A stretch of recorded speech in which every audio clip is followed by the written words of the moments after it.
Welcome into the DePaul Hoops podcast brought to you by Homefield. Go check out homefieldapparel.com right now and pick up some of the best, most comfortable DePaul gear out there. They've got a bunch of cool different designs, lots of cool different logos. I love this one. It's my favorite one. The baby with the pitchfork and the diaper. Best one out there. They also have everyone's favorite Billy Blue Demon. So go check out homefieldapparel.com today. Use promo code DePaud at checkout. That's DEPAUD at checkout to enjoy 15% off your first order.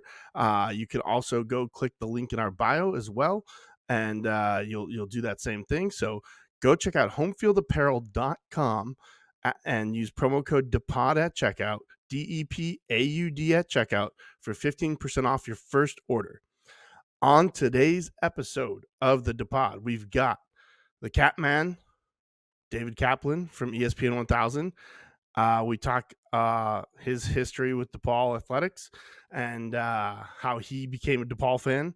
And then two, we've got DePaul Hall of Famer, newly minted Hall of Famer, one of my personal favorites, Sammy Mejia. So let's get into the show, Blue Demon Nation.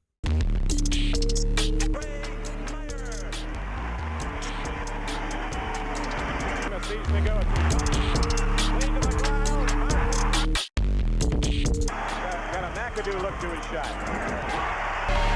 Spins, fade away. Yes, sirree! Chandler hits the three. Oh, tough shot. Giving it up to Reed. Welcome into the DePaul Hoops podcast brought to you by Homefield. Go check out homefieldapparel.com today and pick up the best high quality DePaul gear out there, all the different cool logos. Like I said before, my favorite is this one, the baby with the pitchfork. I know a lot of you guys love Billy Blue Demon. They've got sweatshirts, hoodies, t-shirts, you name it. Go check out homefieldapparel.com. On today's episode, we've got David Kaplan from ESPN 1000. He's got a long history with DePaul. He'll get into it, and you'll see in the interviews. We've got Sammy Mejia as well. Was a really fun time, short, quick interview, but it was really cool to finally get together with Sammy and get him on the show. That said, we are in the thick of search season. We are March 3rd. March 3rd. This will come out March 4th. So we got about another month or so before we probably find out who DePaul's next coach will be. Each person I asked, we talked a little bit about, very short, very brief, about who we think the next coach would be. That's not the meat of the interviews, but that's there. Let's see. What else? Yeah, just names flying around. Lots of different rumors. I don't want to get into that too much because we've got two other shows dedicated to that. But let's jump into David Kaplan. Let's get his interview up, and hope you enjoy. And then on the flip side, we'll get Sammy Mejia.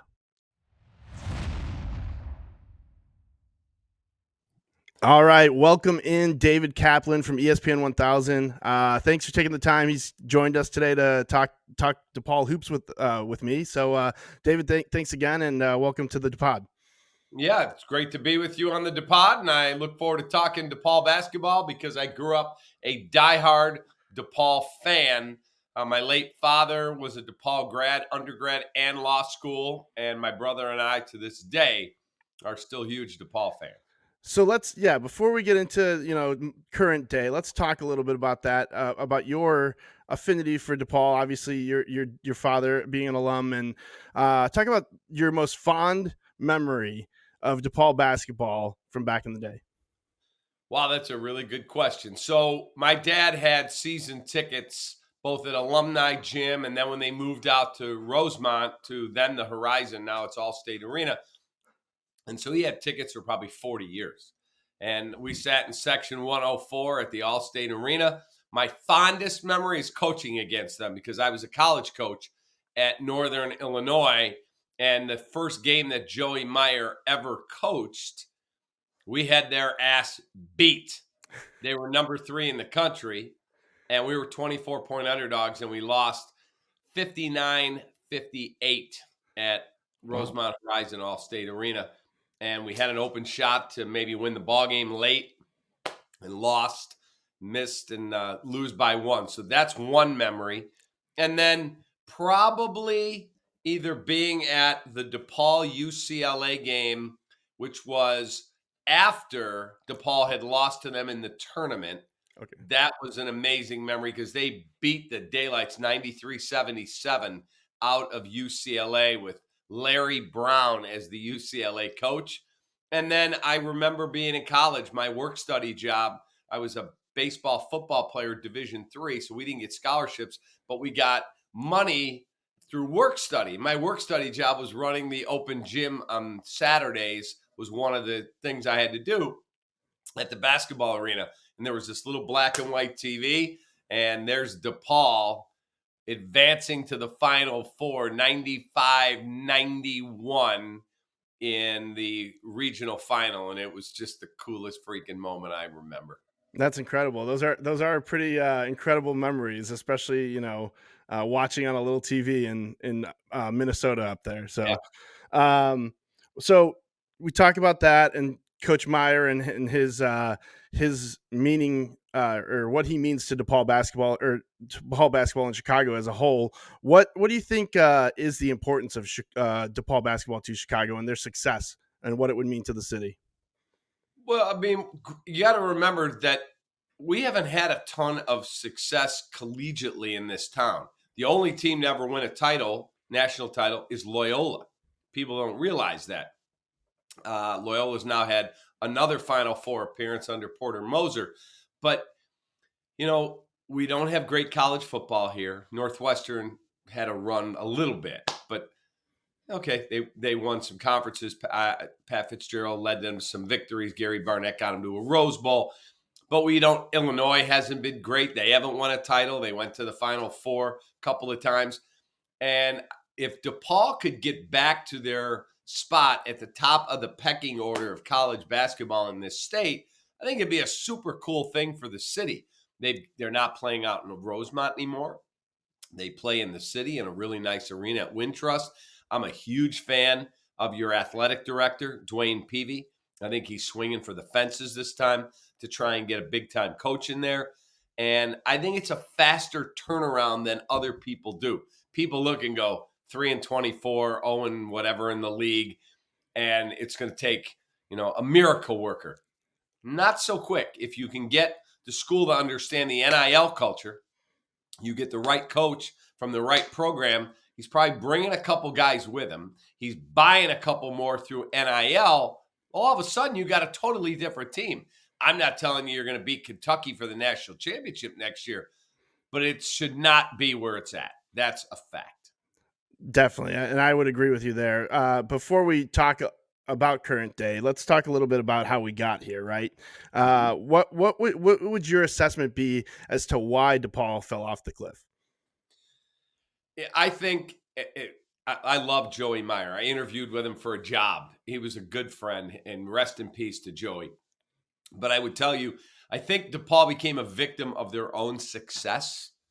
They got so hot so quick with Coach Ray that it was this little school under the L tracks, but all of a sudden they're the only ones with a national TV contract because they're on WGN all the time. ESPN was just starting out. And people forget the first game Dick Vitale ever called on ESPN, DePaul in Wisconsin. Right. That's the first game. And all of a sudden now you go to the Final Four and you have Clyde Bradshaw from East Orange, New Jersey, but you had James Mitchum from, I think, Romeoville. You had Marcus Dwyer. You had Bernard Randolph. You had Teddy Grubbs. You had Terry Cummings. Like all these Chicago dudes. And now all of a sudden, because you've had success, you can go get Dallas Comegys out of Philly and Rod Strickland out of this place and Kenny Patterson out of this place. And now you're recruiting all over the country. And that's well and fine. But I think the people in Chicago took it as, oh, we helped you build your program, and now you're better than we are. And so Tim Hardaway goes to UTEP, and this guy goes to this place. All of a sudden, you start looking at the lineup and you look at the roster and you're like, there's not as many Chicago guys on here anymore. Good players, a lot of success. I think that was the first mistake. Yeah, no, I think there's definitely a lot of truth to that as well. And then we get into our last coach, or the coaching search before last, where we end up with Dave Lato. Talk a little bit about your experience in that coaching search, and then I want to kind of compare and contrast this coaching search versus that one. So I remember that coaching search like it was yesterday, because I got a call from somebody at DePaul who said, hey, can we run some names by you? Yes. I know everybody. I was a college coach. I was an NBA scout, and I've been in the media forever and doing college hoops. And so they gave me this name. I'm like, that name. I like that name. And I end up talking to a couple of the candidates. They said, well, you don't have a practice facility that's dedicated for men's basketball. The players can't go in at 9:30 on a Saturday night. Hey, you guys want to hoop? No, we don't do that here at DePaul. Well, when Villanova's doing it, and this one's doing it, and that one's doing it, you got to keep up with the times. You cannot say, well, we just don't do things like that. Okay, then go get in the Missouri Valley and play against schools that have like-minded budgets. If you want to be in the Big East, you got to play in the Big East, not exist in the Big East. You got to be in the Big East. And so then I get a call back because Bryce Drew says, no, I'm going to Vanderbilt. And then Bobby Hurley goes, I'm not taking that job. I'm going to Arizona State. And I get a call, hey, what do you think about Dave Lato? I said, for what? And I liked Dave. I liked him a lot. They said, we're going to bring him back. Hang on a second now.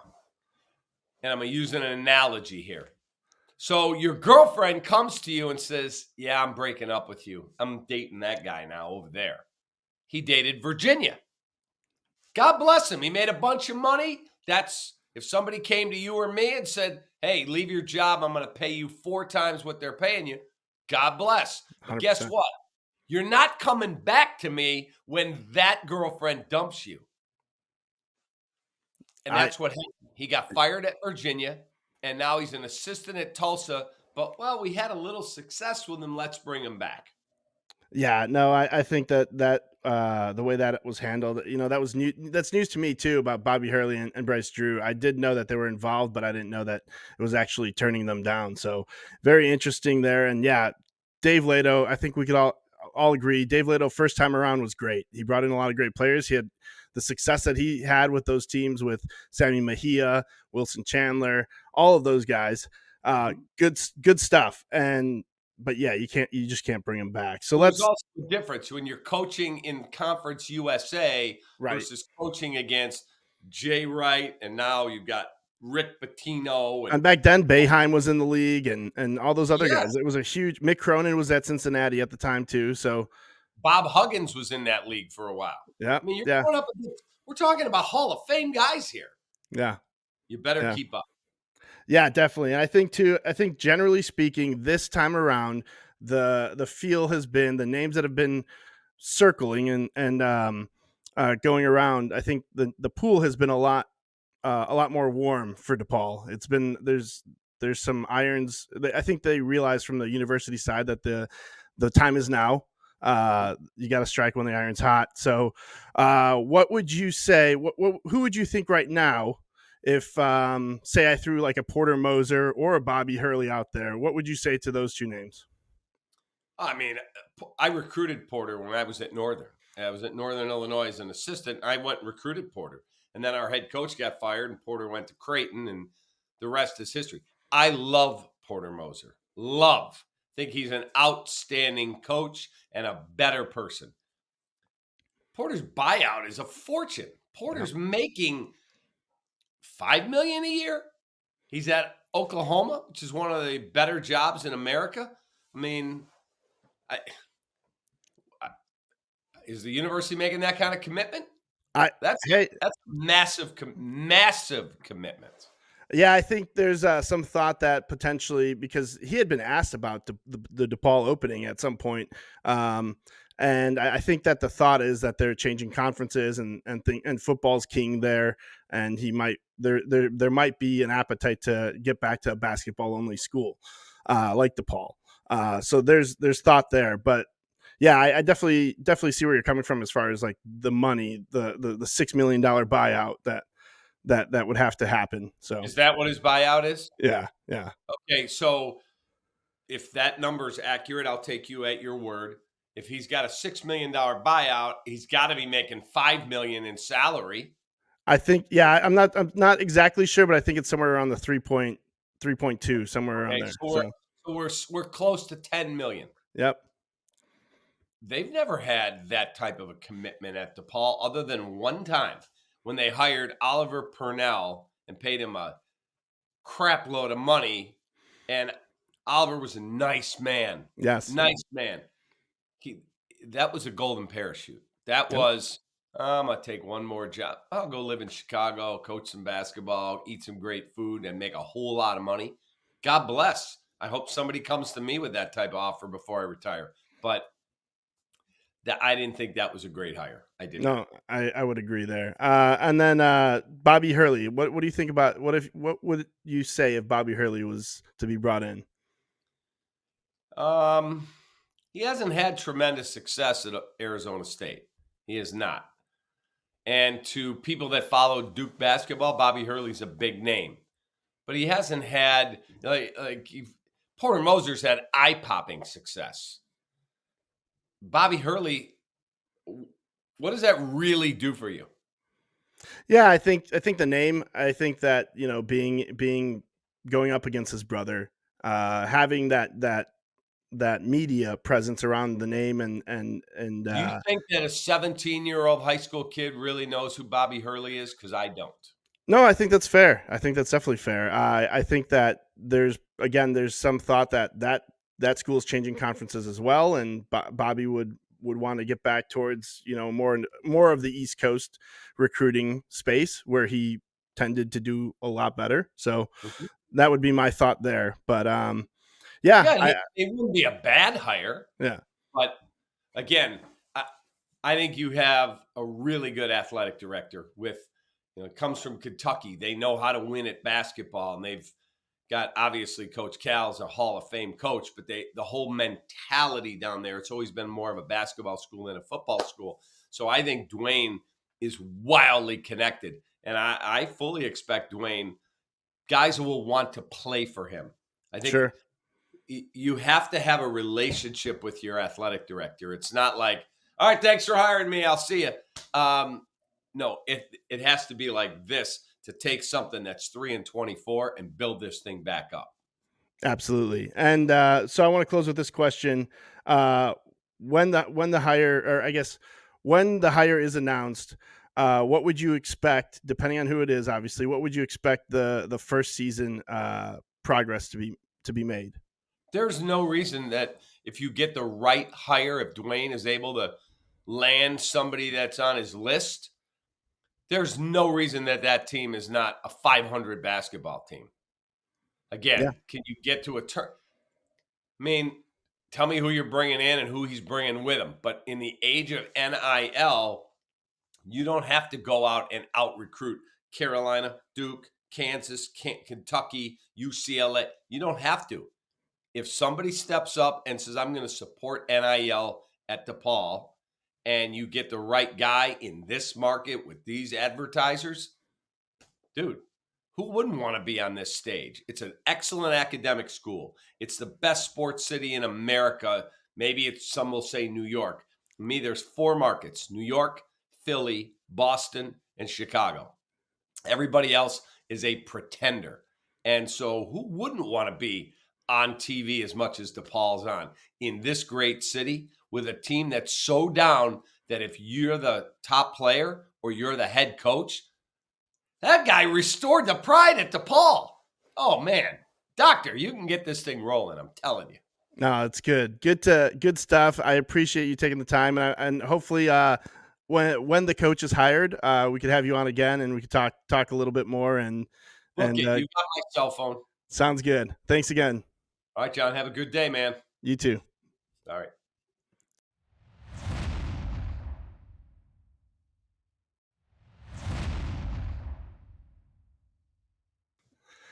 All right. Welcome in DePaul Hall of Famer, Sammy Mejia. Thanks for taking the time to join me today on the podcast. How are you doing?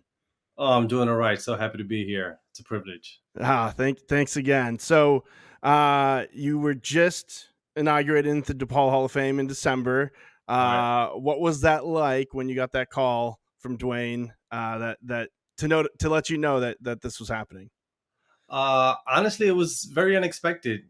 Those are not the things you kind of think about when you're in school, especially, right? You're in such a young age in your life, and you kind of just flying by the seat of your pants and enjoying the moment. And then, what is it? 20 years now passed, and you get that type of call. It's just like your brain automatically starts backtracking like your college experience and how amazing it was, and then it honestly it humbles me. It humbled me, and I'm sure it humbles everyone else who gets those type of calls, because it makes you think about the work you put in, and how over time, like, that body of work has like held its own kind of like status, so to speak, and it was productive and something that obviously brought my name to those type of conversations. So it was very humbling. Again, it was an incredible experience. I'm so glad that I had a chance to be a part of it, and I'm glad that they thought of me and considered me. And yeah, it was just it definitely rebuilt a connection with the university, with me after being away for so long. So it was great. It gave me a reason to go back to Chicago too. So that was cool. Yeah, no, that was it was awesome to get you here and to honor you, and it was great to see your whole family there as well. One of the things when early on in my fandom, your games and your play were all that was what brought me into DePaul. So that Awesome. I have you to thank for that as well. So Oh, thank um, you. yeah, absolutely. So It's flattering, but it makes you feel old too. fair enough. Yeah, no, I get that as well because I have kids myself, and taking them to games, it's like, oh shoot, I was in these seats once. Yeah. But you came to DePaul from New York, and staying out instead of staying out east, maybe a Seton Hall or something like that. What factored your decision to get to DePaul and to ultimately the Hall of Fame? Yeah, that was a great question. Honestly, it was a combination of a few things. I think Coach Dave Lato at the time, and we've kind of like, I mean, we weren't speaking at the time, obviously, because that was against the rules. I'm sure it still is, but they recruited me very heavily, and they just had a presence. Everywhere I went. Josh Oppenheimer was recruiting me at the time. He's now with the Milwaukee Bucks, but he was at every game, at every tournament, and just seeing his face there in the T-shirt, and it kind of built up to the expectation when I was able to make my first college visit, and that was the first university I went to, just because I was excited. And then when I got a chance to meet Coach Dave Lato, obviously the history of him being at UConn, and the tradition and the culture and the knowledge, and the fact that he's just a wonderful person to sit in a room with, right, and kind of have those conversations with, kind of explained to me his vision for me and for the university, and the direction he felt like we could go in. And so that was the first factor. And then the second factor, honestly, was that Chicago in a lot of ways felt like a baby New York to me. And I just loved it. It felt very home, even though I was, not as close as I probably thought I would be.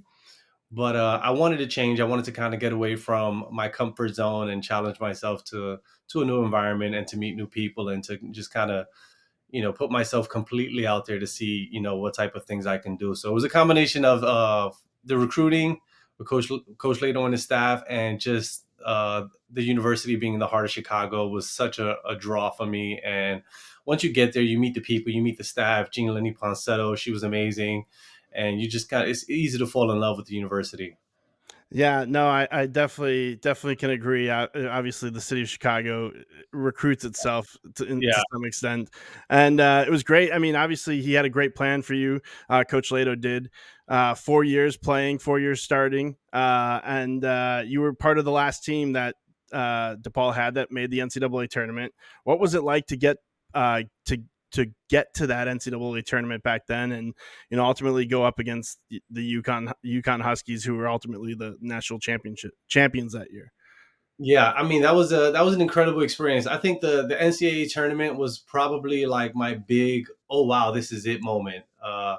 Because obviously, playing in front of the DePaul fans is fantastic, and when you travel, some of those gym atmospheres are incredible.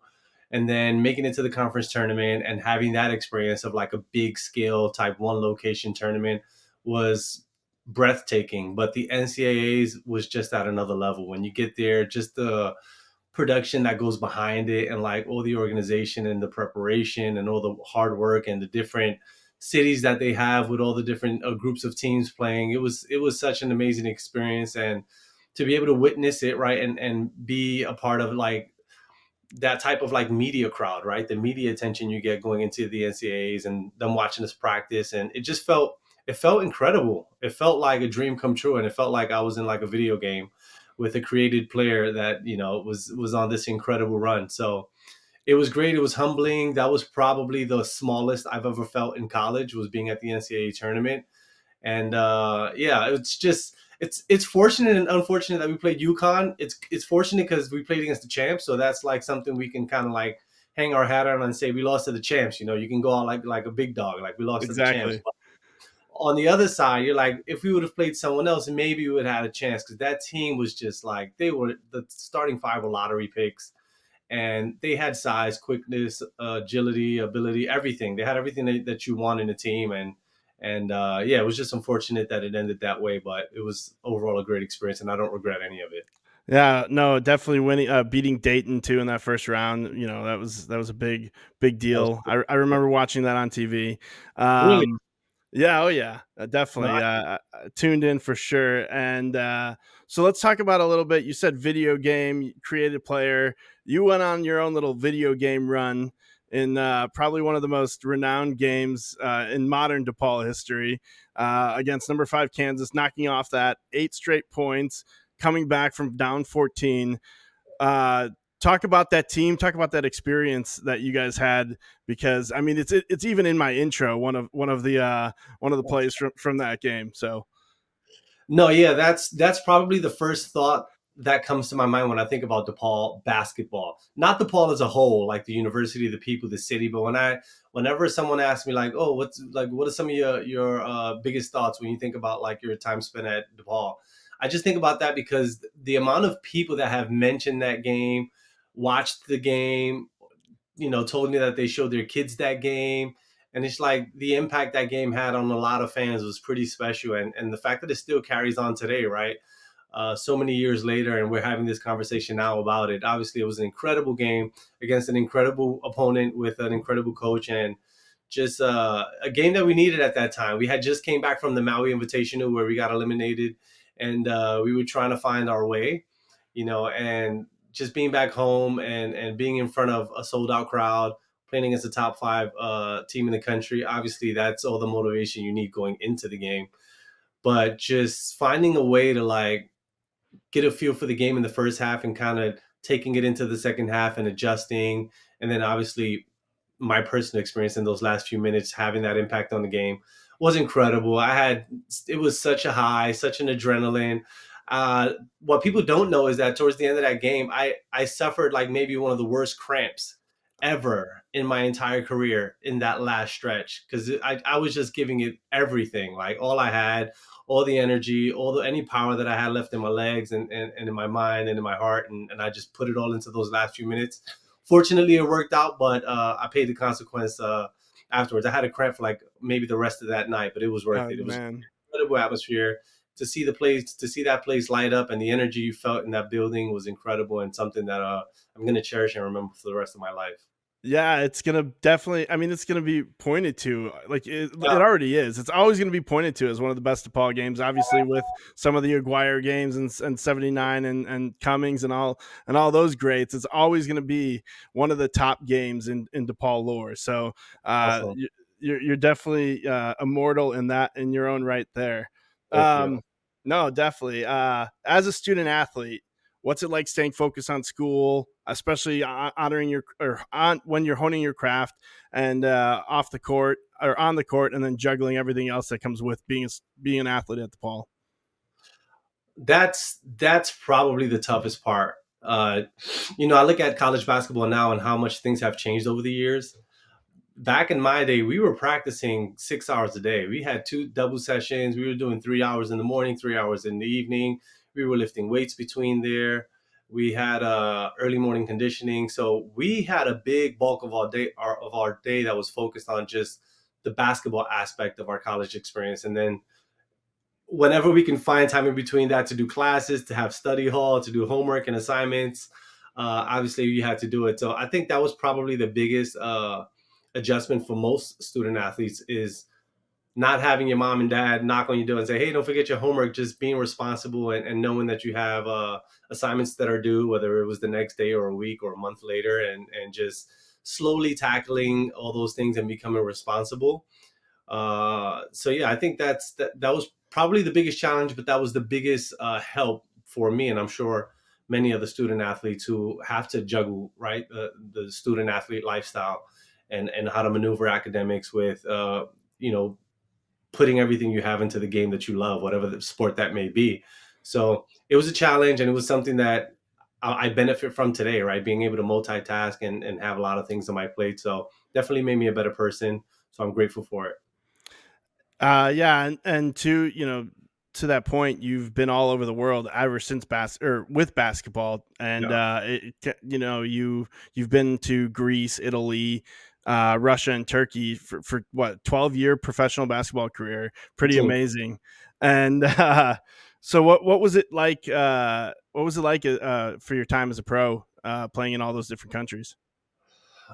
Well, outside of my college years, those years were maybe the most amazing years of my life. I'm married now with 2 daughters. Uh, After my first year, I got married, and my wife came with me, and she spent the rest of my career with me living abroad, which was amazing. And then we had our 2 daughters, and we raised them for the early part of their childhood in Europe with us. So the experience that I had as a family, as a husband, as a basketball player, being able to travel and share that experience with my family while doing the thing that I love and making a living off of it was just so, it was too good to be true. I was spoiled. It was amazing. I loved it. Just immersing myself into all those different cultures and the people and the lifestyle, and seeing something outside of the US, right? Which is, a lot of people don't have that type of experience. So I'm fortunate that I was mature enough mentally to like embrace it, as opposed to like let it be this like daunting challenge uh, for me, like it is for some athletes who turn pro and have to live abroad and they struggle and they miss home. I fully embraced it. I was ready to be out there as long as I could. I made the most out of it. I have some incredible friendships to this day that stemmed out of the time that I spent there, and yeah, I just cherish it. I have incredible memories from my time living abroad. So I'm glad that I had that chance to do it. No, that's great. And two, you talk about the different friendships and different relationships that you've made. Who on the DePaul team during or even now was your favorite teammate or your best friend from the team? Probably Drake Diener. Drake Diener's my guy. Drake Diener is my guy. He was my guy since and even to this day, like we talk every once in a while, and we just hit it off. He was the first guy to introduce me to country music. Okay, Like the Tim McGraw, he was already around other student athletes before I got there because he was a couple years older than me. sure. He put me on to country music, and to this day, I love country music. I'm a huge Tim McGraw fan, thanks to Drake Diener. Yeah, just he would take me out, and I hang out with him and his boys, like, and go to the bars and do all the fun college stuff. And he showed me a different side to college, which was great. And he's just obviously wonderful. His family's incredible. Down to earth guy, super super chill and nice and friendly. So that was a nice friendship that I was able to make during my years, and probably the closest that I've had, because we would hang out, we make fun of everyone, and like have all these little inside jokes and practices and games and locker rooms. So it was a cool experience. And I used to room with him sometimes too on the road when we travel. So that just made it even better. Oh, that's funny. So you're a big country music guy now, huh? Yeah, yeah. Well, big for me, right? Like I'm Yeah. sure there's some country fans out there who would put me to shame, but I like country. Like, Yeah, yeah, I go to it on Spotify. It's not just when I hear it, I enjoy. yeah, I yeah, actually yeah. search for it sometimes, so it's cool. I thank him for Oh, that. that's funny. Good stuff. So I want to be quick here, and I want to make sure that you get going. But what do you think? Who do you see as maybe being the next DePaul head coach? It's funny you asked me that because that's probably the hardest decision for the university to make right now. There's so many names. Obviously, there's an expectation for the university. So, for the sake of playing it safe, I'm not going to name anyone, Okay, fair enough. but I do What believe. what's Huh? the envision? What's the vision for the head coach then? I mean, this is just my personal preference. I'm not an athletic director, or I've never been in the coaching ranks at the college level, but I'd maybe go someone. I'd kind of make a big dive. I think DePaul needs like to dive into something big, kind of like a leap of faith, where you kind of like going for it, for whatever that means, right? Whether that's you want to get someone young, up and coming, or someone with experience but has a bigger name, or somebody that has a history of like doing well with recruiting and attracting talent, right? And those kind of things. And there's a lot of different elements that go to what makes a good coach for a certain university that's outside of basketball as well, right? When you look at fundraising and the networking and then the connections that they have. So obviously, like, it's a very tough decision for anyone to make, but I just hope we were able to like kind of dream big and take that big step towards doing something that almost like shocks the people. We're like, okay, like we're serious, we're going for it, almost like putting all the marbles in one hat and roll the dice and see what happens. So I'm hoping that's the type of leap we take with this next coaching position, and hope for the best. But Dwayne Peavy, to his credit, he's been doing an amazing job at DePaul thus far, and I have absolute faith in him and the university, and just the plans they have alone for the reconstruction of some of the campus facilities and the improvements overall. So there's a plan, there's a vision, they're headed in the right direction. It's just it's hard to lay all the bricks in the right spot so that Definitely. everything kind of like falls into place. But Dwayne is doing a great job, and I have full confidence that he's going to make the best possible decision for the university at this time. And I'm sure down the line, whether that's a year, 2 years, 5 years down the line, like it's going to show. So I'm just waiting for that moment to come. Well, Sammy, I think I'm in agreement with you there. I definitely think that Dwayne's taking the ship in the right direction, and I appreciate you joining me today. And I hope to have you on again sometime soon, and maybe we'll catch up in Chicago sometime. Yeah, that'd be great. I'd be looking forward to it. Thanks a lot for having me. I love the Cubs banner in the back too, by the way. It's awesome. Thank you very much. I'll talk to you soon. All right, take care. Hope you enjoyed both those interviews. Two really great guys, really fun guys to talk to. Looking forward to having them on again in the near future.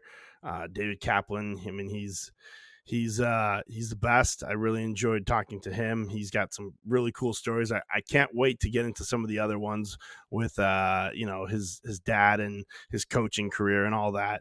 And then of course too, Sammy Mejia, he's the best. I'm really glad I got to talk to him.